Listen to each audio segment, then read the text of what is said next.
আসলে সবাই ভালো আছেন। একটা ফেসবুক অ্যাডস ক্যাম্পেইন, একটা স্মার্ট ক্যাম্পেইন কেমন হওয়া উচিত, যে থেকে আসলে রেজাল্ট পাওয়ার যোগ্য। এখানে দেখতে পাচ্ছেন একটা ইমেজ দেখা যাচ্ছে। প্রথমে আছে একটা ক্যাম্পেইন, নীল দাগের ভিতরে আছে অ্যাড সেট, তারপরে আছে ad creative, video, video two, three, image carousel বা ক্যাটালগ যদি ওয়েবসাইট থাকে। ক্যাম্পেইনটা কি? প্রথমে ক্যাম্পেইনটাকে দেখাই। এটাতে দেখানো যাবে না, এটাতে আমার কিছু অ্যাড রানিং আছে। এটা আসলে না দেখানোই ভালো। এটাতে যাই।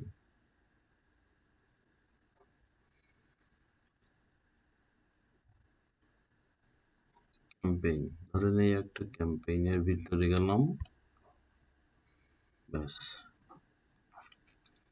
এখানে হচ্ছে ক্যাম্পেইন অবজেক্টিভ, ট্রাফিক সিলেক্ট করা আছে। এই পাইছি। এটা ফার্স্টে থাকে, জাস্ট এটা আগে থেকে সিলেক্ট করা হয়েছিল।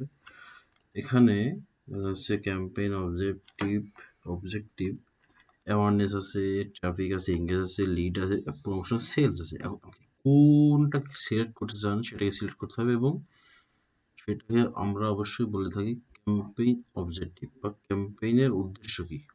আপনার উদ্দেশ্য যদি অ্যাওয়ারনেস প্রচার করা, ট্রাফিক যদি ওয়েবসাইটে নেন ট্রাফিক, এঙ্গেজ করতে চাইলে এঙ্গেজ, পোস্ট এঙ্গেজ হবে, হোয়াটসঅ্যাপ মেসেজ চাইলে লিড, যদি কোনো অ্যাপসকে আপনি প্রমোশন করতে চান অ্যাপ প্রমোশন, অথবা সেল চাইলে সেলস, অথবা সেলসের ক্ষেত্রে অনেক কিছু পারমিশন আছে।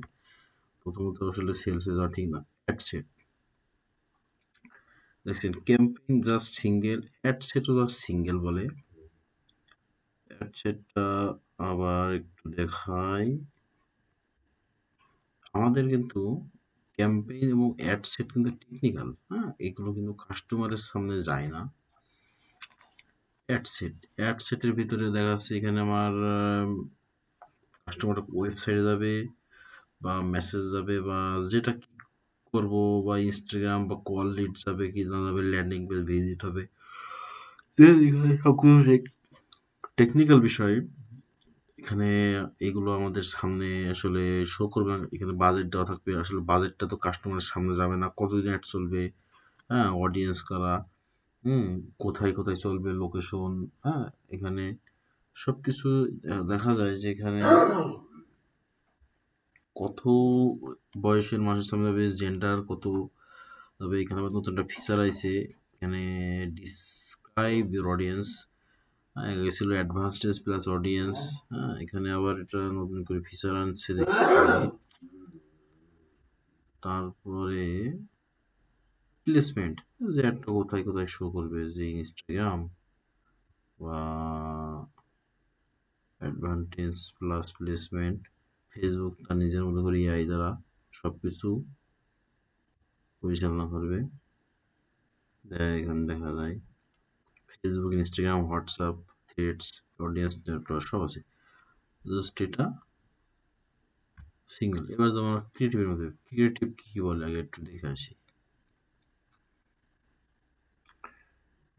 এখানে অ্যাড সেট 1 2 3 4 5, হ্যাঁ, অ্যাড সেটটা আগে একটু দেখে আসি ফেসবুক কি বলে। এটার ভিতরে, হ্যাঁ, এখানে দেখা যাচ্ছে creative, manual upload, advantage plus catalogue. যদি আপনার ওয়েবসাইট থেকে ক্যাটালগ সেট করা থাকে তাহলে অ্যাডভান্সটেন্স প্লাস ক্যাটালগ অ্যাড দেওয়া যায়। সিঙ্গেল ইমেজ আর ভিডিও, সিঙ্গেল ছবি অথবা ভিডিও দেওয়া যায়। ক্যারোজেল দেওয়া যায়, হুম। 4 ক্যাটাগরি অ্যাড এখান থেকে মিনিমাম আমরা করতে পারি, দিতে পারি। সেকেন্ডলি হইলো অ্যাড ক্রিয়েটিভ। আমার অ্যাডটা যে কাস্টমারের নিকট যাবে, কাস্টমার যেন হুক হয়, কাস্টমার যেন আমার অ্যাডটা দেখে আমার ইনবক্সে যায়, আমার ওয়েবসাইটে যায়। এই জন্য বলা হয়েছে বেশি বেশি ক্রিয়েটিভ দাও। ক্রিয়েটিভটাই টার্গেটিং এক দেয়। ভিডিও 1 2, আপনার একটা ভিডিও দেখলো, কাস্টমার সেটা দেখে এঙ্গেজ হলো না, আর একটা অ্যাঙ্গেলের ভিডিও কাস্টমারের সামনে গেলো, সেটা দেখে এঙ্গেজ হয়ে গেল। এটাই হচ্ছে নিয়ম। দ্বিতীয়ত দেখা যাচ্ছে অনেক কিছু সুবিধা পাওয়া যায়, টেস্টিং করা যায়, হ্যাঁ? দেখা যাচ্ছে এখানে আমার ৪ টা আছে, একটা ভিডিও দিলাম, সাউন্ড করে একটা নিজে কথা বলে দিলাম, একটা দেখা যাচ্ছে রিলস ভিডিও দিলাম, একটা ক্যারোজেল ইমেল দিলাম, একটা ক্যাটালগ, একটা সিঙ্গেল ইমেল। মোটামুটি বাজেট দিতে হবে মিনিমাম $৫ করে দিতে হবে। মিনিমাম বাজেট $৫ না হলে এরকম ভালো রেজাল্ট বোঝা যাবে না। টেস্টিং করা যায়। দেখা যাচ্ছে আমার ১ম ভিডিও থেকে এবং ক্যারোজেল থেকে আমার ভালো সেলস আসছে বা ভালো অডিয়েন্স আছে। আমি সেটাকে স্কেল করাবো, হ্যাঁ? সেটাকে আছে আমি পরবর্তীতে রেখে আমি সেটাকে স্কেল আপ করি এবং সেখানে আস্তে আস্তে বাজেট বাড়াবো। এটা হচ্ছে আমার একটা স্মার্ট ক্যাম্পেইন বলা হয়। কিন্তু এখন বর্তমান কাস্টমাররা কি করে যে আমার বাজেট ভাই $১ করে দেন, আমার সেল লাগবে। আসলে তো সেটা হয় না, সেটা কখনোই সম্ভব না। যদি প্রপারলি অনলাইন বিজনেস করে চান আপনাকে এই স্ট্রাকচারটা মেনে চলতে হবে এবং ক্রিয়েটিভ হুক থাকতে হবে, সমস্যা থাকতে হবে, সমস্যার সমাধান থাকতে হবে। ধরুন আপনি একটা স্কিন প্রোডাক্ট বিক্রি করেন বা আপনার শীতকালে একটা স্কিন কেয়ার প্রোডাক্ট বা খামারের জন্য অনেকের ব্রণ হয়, আপনার কি ব্রণের সমস্যা, ব্যাস একটা হুক তৈরি করে দিবেন, হ্যাঁ? রোদে গেলে কি আপনার ত্বকে জ্বালাপোড়া করে, একটা হুক তৈরি করে দিতে আপনার দেখেই যেন মানুষ হুক করে যে না আমার তো এই সমস্যা, তাহলে আমার দেখি, হ্যাঁ? এমন একটা হুক তৈরি করে পরে সমস্যার সমাধান আপনার প্রোডাক্টের বিস্তারিত বর্ণনা বলে ব্যাস ক্লিয়ার। ধন্যবাদ সবাইকে।